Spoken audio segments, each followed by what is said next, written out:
في عام 225 واجه شيكو ليانغ المخطط الاستراتيجي الصيني البارع ورئيس وزراء مملكة شو موقفا صعبا. أعدت مملكة واي لشن هجمة ساحقة على مملكته من الشمال، والأسوأ أنها تحالفت مع البلاد البربرية في الجنوب التي يقودها الملك مانغهو. كان على شيكو ليانغ أن يرد هذا التهديد القادم من الجنوب إن كان له أن ينتصر مانغهو بهجوم قوي، لكن ليانغ استطاع أن يستدرجه لفخ ويقتل معظم جنوده وأسر مانغهو. لكن بدلا من أن يهين أسراه أو يعاقبهم، أتى بهم وأمر بفك قيودهم وقدم إليهم الطعام والشراب، ثم خاطبهم قائلا: أنتم جميعا رجال صالحون، وأعرف أن لكم آباء وأبناء وزوجات ينتظرون عودتكم ويزرفون عليكم الدموع. سوف أطلق سراحكم لتعودوا إلى بيوتكم وإلى أحبائكم وتطمئنوا خوفهم عليكم. فشكره الرجال وهم يبكون من التأثر. بعدها أرسل ليانغ من يأتي بمانغهو الذي كان قد فصله عن باقي الجنود وسأله: ماذا تفعل إن أطلقت سراحك؟ فأجابه مانغهو: أحشد جيشي وأحاربك من جديد، وهذه المرة أهزمك، وإن أسرتني ثانية سأدين لك بالخضوع والولاء. لم يكتفي ليانغ بإطلاق سراح مانغهو، بل منحه فرسا مسرجا. وحين سأله قادة جيشه الغاضبين عن سبب ذلك، أجابهم: يسهل علي دائما أسر هذا الرجل، كما يسهل علي إخراج شيء من جيبي. ما أريده هو قلبه وولاؤه لي، وحين أتمكن من ذلك سوف يسود السلام هنا في الجنوب. هاجم مانغهو ثانية كما قال، لكن ضباطه الذين أثر فيهم الإحسان تمردوا عليه وأسروه وأتوا به إلى ليانغ.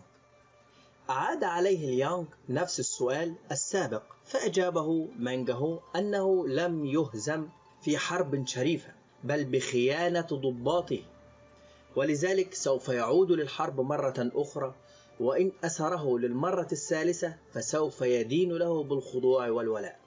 ظل ليانغ يتفوق على غريمه مرة بعد أخرى بالحيل والمكر، وفي كل مرة كانت قوات مانغهو تضيق به، فقد ظل ليانغ يعاملهم بكرامة، ولذلك فقدوا حماسهم لمحاربته.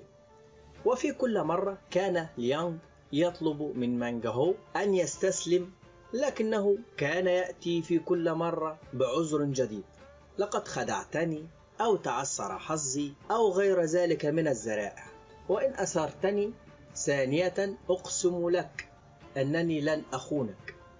وكان ليانغ يطلق سراحه. حين أسر مانغهو للمرة السادسة سأله نفس السؤال من جديد، وأجابه مانغهو: إن أسرتني للمرة السابعة فسوف أمنحك إخلاصي ولن أتمرد عليك. رد ليانغ: حسنا، لكن إن أسرتك من جديد فلن أطلق سراحك. ذهب مانغهو بجنوده إلى أقصى أطراف مملكتهم لينشد العون من وو توغو ملك ووجي الذي كان لديه جيش هائل ورهيب.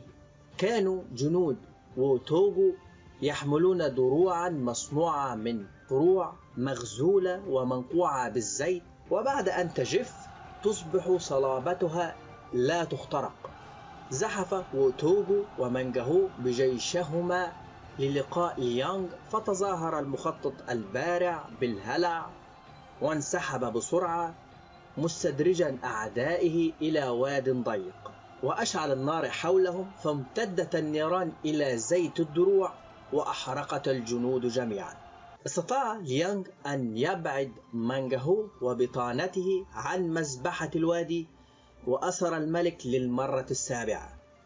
لم يتحمل ليانغ رؤية أسيره بعد تسببه في موت كل هذه الأعداد، وأرسل إليه مبعوثا قال له: لقد أرسلني الملك لإطلاق سراحك. أعد جيشك إن استطعت وحاول من جديد أن تهزمه. ذهب مانغ هو ووقع على ركبتيه زاحفا وباكيا أمام ليانغ وقال له: أيها الوزير العظيم، أنت حليف السماء ولن نقاومك بعدها أبدا، نحن أبناء الجنوب. سأله ليانغ: هل استسلمت الآن؟ فأجابه مانغ هو: أنا وأبنائي وأحفادي مسنا كرمك الذي بلا حدود، فكيف لنا ألا نخضع لك؟ أعد ليانغ مأدبة كبيرة تشريفا لمانغ هو، وأعاده إلى عرشه، وأعاد له الأراضي التي أخذها منه، ثم عاد إلى الشمال آمنا على الجنوب، ولم يعد في حاجة إلى أن يعود إليه مرة أخرى، لأن مانغ هو أصبح حليفه المخلص الذي لا يمكن لأحد أن يفصله عنه.